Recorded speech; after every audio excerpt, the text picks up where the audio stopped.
Hey everyone, it's David with Oberlo, and it's question time. This week we're looking at a question that we get all the time. What is the ideal margin for my dropshipping products? Now, we know money's not the only thing, but it's a big thing, especially in e-commerce. So this is a great question for us to break down. In this video, we'll share 3 pricing strategies to consider. So let's jump right in. First up, cost-based pricing. This is when you add a fixed margin to the cost of your product. And when we say cost of your product, we mean all of the costs associated with it. This includes the product itself, but also advertising costs and any other expenses that you're incurring. So say your supplier charges you $10 for a product, and that it costs you about $2 per sale in advertising. Your total cost for that product would be $12. Now, if you apply a 50% markup, you would charge your customers $18 for that product. That's cost-based pricing in a nutshell. But applying a generic markup to all of your products like this could be a recipe for disaster. Why? For a couple reasons.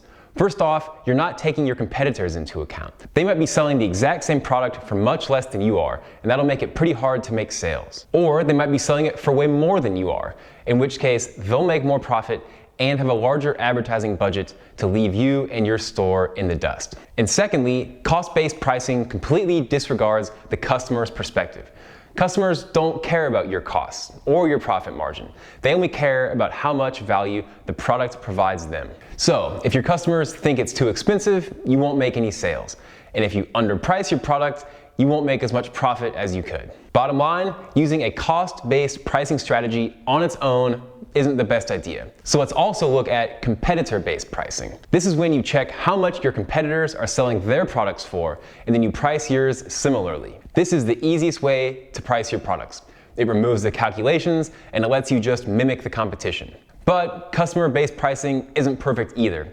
It's based on the dangerous assumption that your competitors have done their homework. Because what if they've got their prices wrong? Your business will struggle right alongside theirs. And even if they've got the price about right, there still might be room for improvement. So once again, relying exclusively on a customer-based pricing strategy could be fatal. Finally, let's look at value-based pricing. This is when you choose a price based on the value you're providing to customers. This might be the best pricing strategy to achieve long-term business success, because your customers are more likely to feel happy if the price they've paid represents the value they're getting. And a happy customer is much more likely to buy from your store again. So, how do you find out how much your products are worth to buyers? First, you need to know who your customers are. Where do they live? How old are they?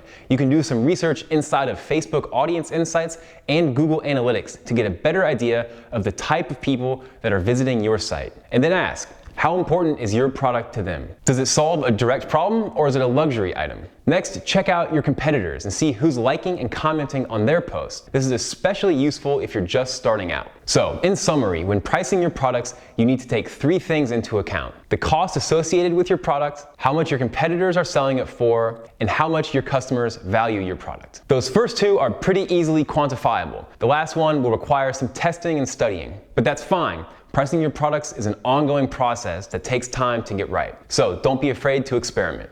Do you have any questions about pricing your products? If so, leave it in the comments below. I check the comments every day and I will be sure to get back with you. So that wraps up today's video. Thanks for watching, and if you want to see more videos like this, be sure to hit the subscribe button and turn on that notification bell. In the meantime, happy dropshipping.